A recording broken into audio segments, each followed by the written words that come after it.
అక్కడ ఏర్పాట్లన్నీ పూర్తవగానే నేను మీ అందరినీ అక్కడికి తీసుకెళ్తాను. భీమ్, బాల, ఆనంద్, అత్తయ్య అంతా మీ దగ్గరే ఉన్నారు కదా.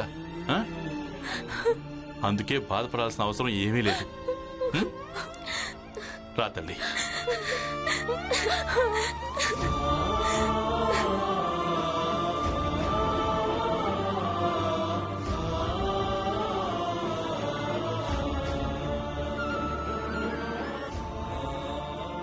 నాన్న నాన్న అది ఎడ్ల బండి వచ్చింది.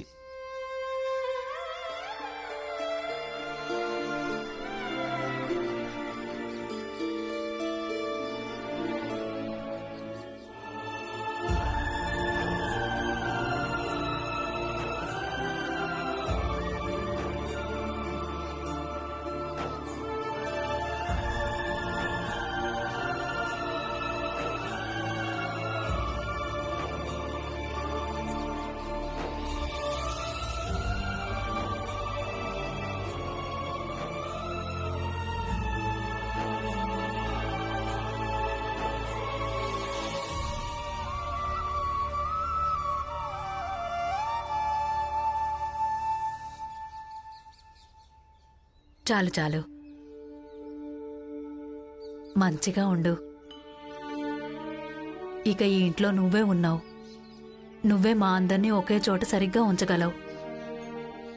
అలాగే నాకు ఈ విషయం సంతోషంగా ఉంది. నువ్వు నీ బాధ్యతను అర్థం చేసుకోవడం, నిర్వర్తించడం కూడా మొదలుపెట్టావు. మా అందరికీ నీ లోటు చాలా స్పష్టంగా తెలుస్తుంది.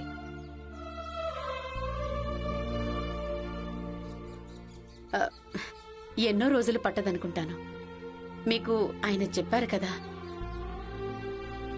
మీరుండడానికి ఆయన ఏర్పాట్లు చేస్తారు. మీరు నిశ్చింతగా ఉండండి.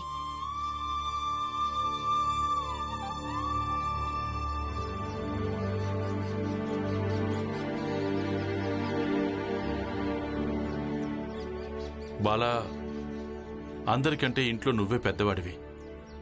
వీళ్ళందరినీ జాగ్రత్తగా చూసుకో.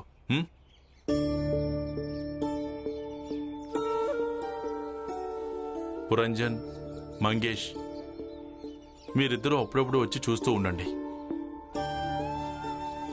రామ్జీ, నువ్వేం కంగారు పడుకో. నువ్వు నిశ్చింతగా వెళ్ళు. మేమంతా జాగ్రత్తగా చూసుకుంటాం. పద జీజాబాయ్.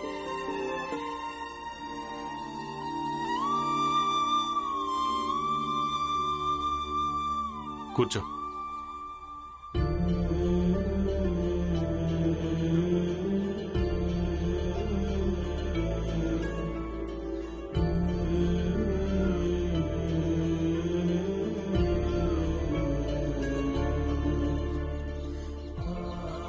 అన్నట్టు అక్కడంతా చక్కబడినప్పుడు నేను మీ అందరినీ అక్కడికి తీసుకువెళ్ళిపోతాను. తులసి, మంజుల, ఏడవకూడదు.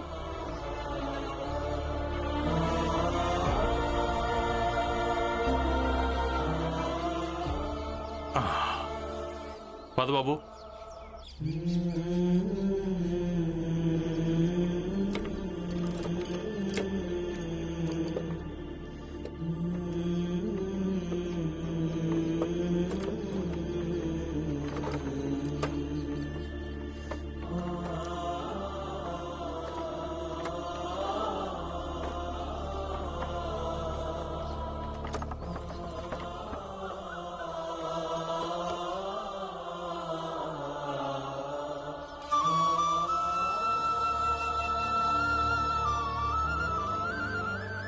భీమ్రావ్, నీతో కొంచెం మాట్లాడాలి. పద, అలా వెళదాం.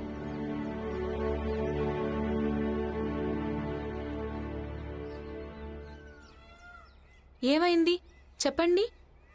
భీమ్రావ్, నువ్వెలాగో శుభ్రం చేయడం మొదలుపెట్టావు కదా, అయితే పూర్తిగా శుభ్రం చేయి. నాకేం అర్థం కాలేదు మావయ్య. నువ్వు సారా బంద్ చేయించావు కదా, ఆ స్వామీజీ సారా కంటే చాలా విషపూరితమైనవాడు. తన్ని ఏదో ఒకటి చేసి ఈ గ్రామం నుంచి వెళ్ళగొట్టాల్సి ఉంటుంది. స్వామీజీ ఎంత విషపూరితమైన వాడైనా సరే మీరే చెప్పండి, ఈ సమాజంలో విషం ఎవరి దగ్గర లేదు? స్వామీజీ ఇక్కడ లేనప్పుడు ఈ గ్రామం అంతా చాలా బాగుండేదా? మేము రోజు అవమానాలతో బతకలేదా? అంతా చక్కబడాలంటే చాలా సమయం పడుతుంది బాబాయ్. ఎంత సమయం పట్టినా సరే, కానీ ఈ స్వామీజీని గ్రామం నుంచి వెళ్ళగొట్టాల్సిందే. నా సొంత అనుభవం చెప్తుంది. అప్పుడు మేమంతా కలిసి నిన్ను అలాగే నీ కుటుంబం మొత్తాన్ని ఇబ్బంది పెట్టేవాళ్ళం. అప్పుడు మీ కుటుంబం మమ్మల్ని చాలా ధైర్యంగా ఎదుర్కొనేవాళ్ళు. మేము చాలా భయపడేవాళ్ళం. ఒట్టే చెప్తున్నాను, మేమంతా చాలా అలసిపోయేవాళ్ళం.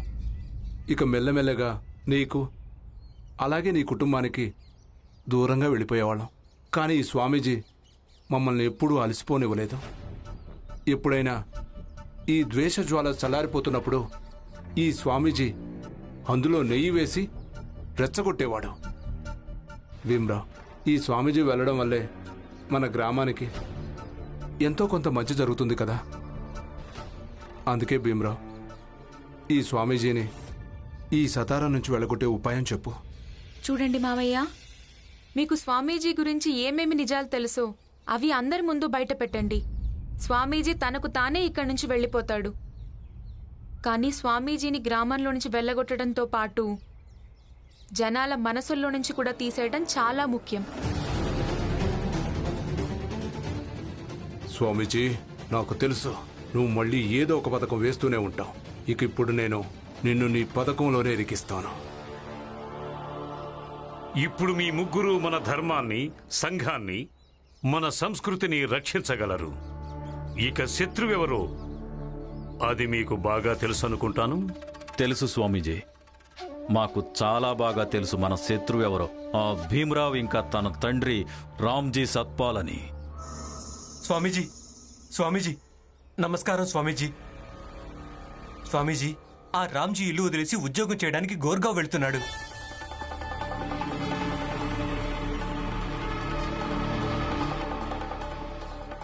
నిజంగా ఇది మంచి శుభవార్త. ఇక దీన్ని మీరందరూ చివరి అవకాశం అనుకోండి. ఈ సతారా గ్రామంలో ధర్మాన్ని కాపాడుకోవాలనుకుంటే ఆ భీమరావుని అంతం చేయాల్సి ఉంటుంది. అంతేకాదు స్వామీజీ, ఆ టీ కొట్టు వాడిని కూడా ఏదో ఒకటి చేయండి స్వామీజీ. వాడు నన్ను చంపదెబ్బ కొట్టాడు. ఇంకా మీతో చెప్పమన్నాడు తను భీమరావుకు ఏమి కానినని. అతని గురించి కూడా ఆలోచిస్తాను. నమస్కారం స్వామీజీ. ఇక వెళ్ళండి మీరందరూ. అలాగే స్వామీజీ. వస్తాం స్వామీజీ.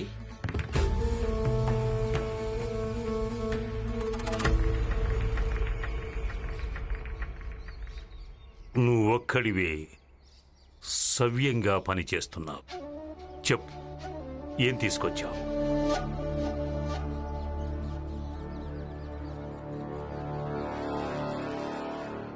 అద్భుతం, అత్యద్భుతం.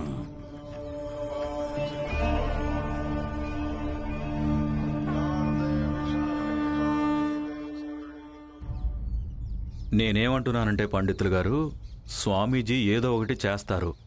ఆ భీమరావు చాలా ఇబ్బంది పెడుతున్నాడు. చావడమే లేదు. చేద్దాం చేద్దాం, నువ్వేం బాధపడకు. శెట్టి గారు, మీరంతా పదండి. నేను స్వామీజీని ఒకటి అడిగొస్తాను. సరే పదండి.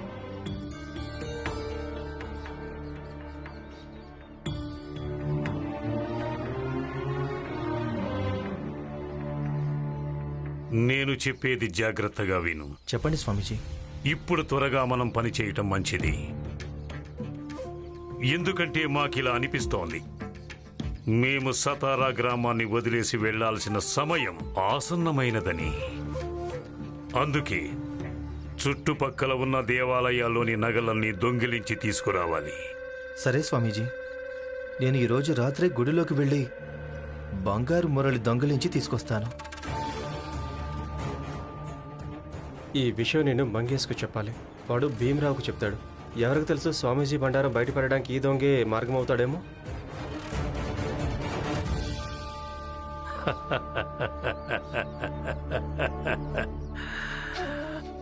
మా ఆశీర్వాదం నీకెప్పుడు ఉంటుంది.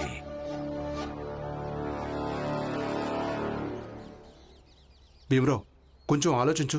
ఆ దొంగ కృష్ణుని మురళి దొంగిలించడానికి ఖచ్చితంగా గుడికొస్తాడు. మనం ప్రత్యక్షంగా తన్ని పట్టుకోవచ్చు. అలాగే తను అంగీకరించేలా చేయొచ్చు. తను స్వామీజీ మనిషి అని, అలాగే స్వామీజీ చెప్పడం వల్లే తను గుడిలో దొంగతనం చేశాడని. లేదు మావయ్య, అంత తేలికగా తను అంగీకరించలేడు. దీనికోసం మనం ఇంకేదైనా ఆలోచించాలి. మరి ఏం చేద్దాం భీమరావు?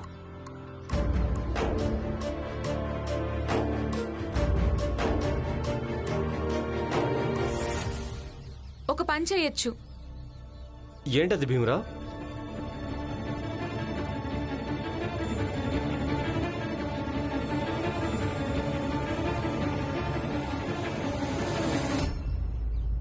అప్పుడు సాధ్యమే. తర్వాత తను తనది అలాగే స్వామీజీ నేరాన్ని అంగీకరిస్తాడు. భీమరావు, నువ్వు చెప్పింది అక్షరాలా నిజం. భీమ్, మేమిద్దరం కూడా నీ వెంట వస్తాం. స్వామీజీ మనందరినీ చాలా ఇబ్బంది పెట్టాడు. ఆయన్ని వెళ్ళగొట్టడంలో మేము నీకు సహాయం చేయాలనుకుంటున్నాం. అలాగే బాలాన్నయ్య, ఆనందన్నయ్య, మీరు కూడా రండి.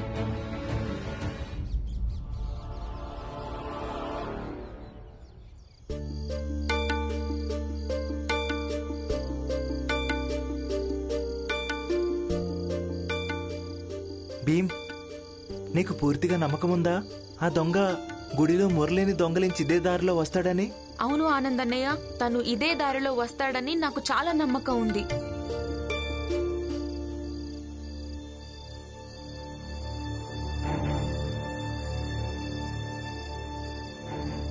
భీమ్, తను వస్తున్నాడు.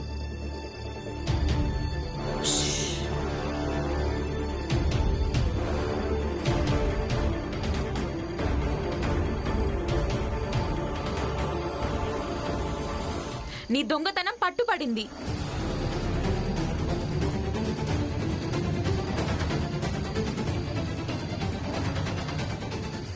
ఎక్కడికి పారిపోతావురా? ఇంకేం మాట్లాడద్దు. దొంగతనం చేస్తావా? మురళి ఎక్కడుంది? ఇదిగో చూడండి అందరూ కళ్ళారా. వీడు గుళ్ళోంచి పవిత్రమైన ఈ మురళిని దొంగిలించాడు. చూడండి పంతులు గారు. అంటే దీనికి అర్థం మా గుళ్ళోంచి ఈశ్వరుడు ఎన్ని నగలు మాయమైపోయాయో అవన్నీ వీడే దొంగిలించాడు. పాపాత్ముడా, దుర్మార్గుడా. ఇది చూడండి. స్వామీజీ నన్ను పోలీసుల దగ్గర పంపించాడు, నిన్ను పట్టించడం కోసం. స్వామీజీ అలాంటి వాడే. ఒకవేళ ఆయన గ్రామం నుంచి వెళ్లాల్సి వస్తే ఆయన సాక్ష్యాలన్నింటినీ మాయం చేసేస్తాడు. అందుకే ఆయన నిన్ను ఇరికించాడు. చూడు, అసలు నిజమేంటో చెప్పు. ఎవరి కోసం దొంగతనాలు చేస్తున్నావు? మేము నీకు మాటిస్తున్నాం, నీకు శిక్ష తగ్గేలా చేస్తాం. ఏమంటారు ఇన్స్పెక్టర్ గారు? స్వామీజీ, మీరే నన్ను ఇరికించినప్పుడు నేను మిమ్మల్ని ఎందుకు వదలాలి? చెప్పు చెప్పు. ఇన్స్పెక్టర్ గారు, ఈ దొంగతనం నేను ఒక్కడే చేసింది కాదు. నిజానికి ఈ దొంగతనాల్లో ఇంకొక భాగస్వామి కూడా ఉన్నారు.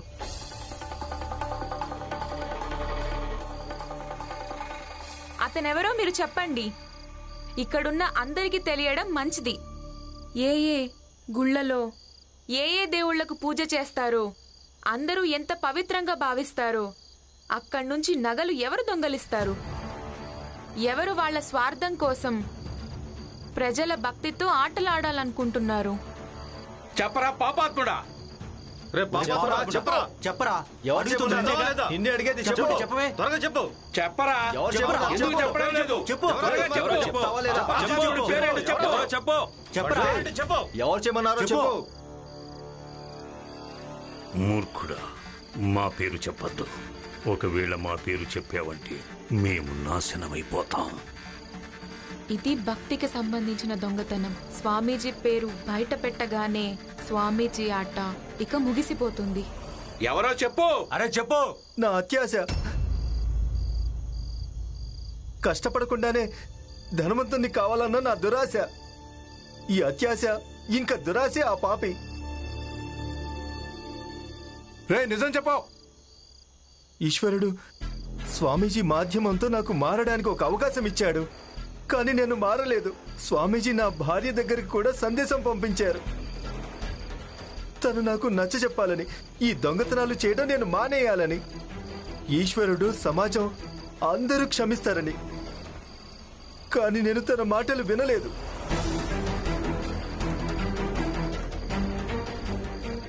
ఇన్స్పెక్టర్ గారు, నన్ను తీసుకెళ్ళండి, తీసుకెళ్ళండి,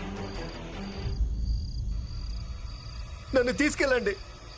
తీసుకెళ్ళండి అతన్ని, తీసుకెళ్ళండి.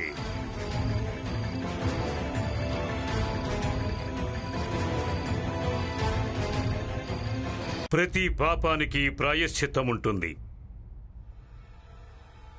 అంతవరకు కారాగారంలో ఉండి ఈశ్వరుని భక్తిలో మునుగు.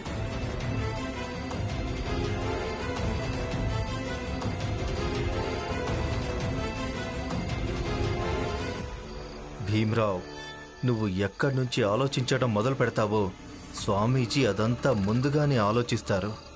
అందుకనే ఆయన నాకు ముందుగానే వివరంగా చెప్పారు. నీకు రక్షణ తప్పకుండా కలిగిస్తాం. కానీ ఒక్కటి గుర్తుపెట్టుకో, ఒకవేళ భవిష్యత్తులో ఎప్పుడైనా దొంగతనం చేస్తూ పట్టుబడితే మా పేరు అస్సలు తీయకూడదు. నువ్వు సంతోషంగా జైలుకు వెళ్ళాలి. ఇక నిన్ను స్టేషన్ నుంచి విడిపించడం నా బాధ్యత. అలాగే స్వామీజీ. పొరపాటున గాని మా పేరు తీసావనుకో, ఈ విషయం గుర్తుపెట్టుకో, నీకు కూడా 5 సంవత్సరాల ఒక కొడుకున్నాడని. వాడిని నువ్వు ప్రాణం కంటే ఎక్కువ ప్రేమిస్తున్నావు గదా? స్వామీజీ, నా కొడుకుని మధ్యలోకి లాక్కండి. నాకు మీ మీద పూర్తిగా నమ్మకం ఉంది. నేను మీకున్న పై స్థాయిని, మీ హోదాను చూశాను స్వామీజీ. అందుకే నేను మీ పేరు ఎప్పటికీ చెప్పను స్వామీజీ. దేవుని గుడిలో దొంగిలించిన ఈ మురళి మరోసారి భగవంతునికి సమర్పించటం జరగదు. ఈ ధనం ఈశ్వరునిది. నువ్వు తీసుకెళ్లటానికి వీల్లేదు. మాకిచ్చేయండి. దీన్ని అమ్మేసి ఎంత ధనమైతే వస్తుందో దాన్ని మానవ కళ్యాణం కోసం ఉపయోగిస్తాం. అలాగే మరో మురళి కోసం ఈ ప్రజల దగ్గర ధనాన్ని పోగు చేసి కొత్త మురళిని చేయించటం జరుగుతుంది. దీనికంటే పెద్దది, అందమైనది కూడా. స్వామీజీ చెప్పింది నిజమే. ఆగండి. మీరంతా కావాలంటే దేవుని కోసం ఇలాంటిది కొత్తది చేయించుకోండి. కానీ ఇది మీకు ఇవ్వడం ఎట్టి పరిస్థితుల్లో కుదరదు. ఎందుకంటే గుడిలో దొంగతనానికి ఇదే సాక్ష్యం. అలాగే చట్టపరమైన విచారణ పూర్తి కాకుండా దీన్ని మీకు ఎవ్వరికీ ఇవ్వడం కుదరదు. ఎందుకంటే మేము దొంగలించిన వస్తువుని ప్రవేశపెట్టకుండా దొంగకు శిక్ష వేయించడం సాధ్యం కాదు.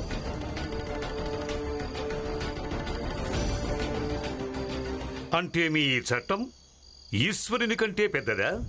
ఈశ్వరుని వస్తువుల మీద నువ్వు నీ హక్కుందని చెప్పటానికి? చట్టం అన్నిటికంటే పెద్దది. ఇక మీరంతా చట్టానికి సహకరించాలి గాని ఇబ్బంది పెట్టకూడదు. కానిస్టేబుల్, చేతులు కట్టే.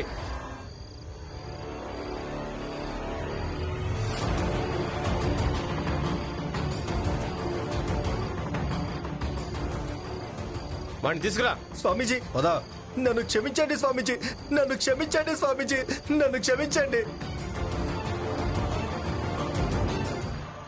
ఇక మీరందరూ వెళ్ళండి.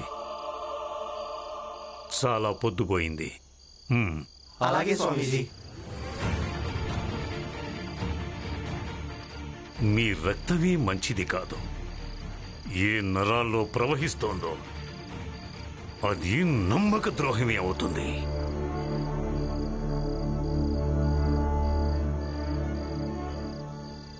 సేటు గారు, మీ మెదడు నక్కలాగా చాలా తెలివైంది కదా.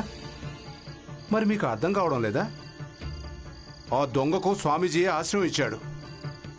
మరి వాడు ఎవరి కోసం దొంగతనాలు చేస్తాడు? రే టీ కొట్టు. స్వామీజీ ఆశ్రమం చాలా పెద్దది. అక్కడ కొన్ని వందల మంది ఉంటారు. అంటే స్వామీజీ అందరి మీద కన్నేసి ఉంచుతాడా? ఎవరేం చేస్తారో ఎవరేం చేయరో అనేది ఎవరికి తెలుసు? ఇక మీ అందరి బుద్ధి ఎప్పుడు ఇలాగే ఉంది. ఎల్లప్పుడూ స్వామీజీ మీద బురద చల్లుతూనే ఉంటారు. మీకు ఇంకో పనంటూ ఏమీ లేదా? పదండి సేట్ గారు. సేట్ గారు తప్పకుండా ఆలోచించండి, మొత్తం అర్థమవుతుంది.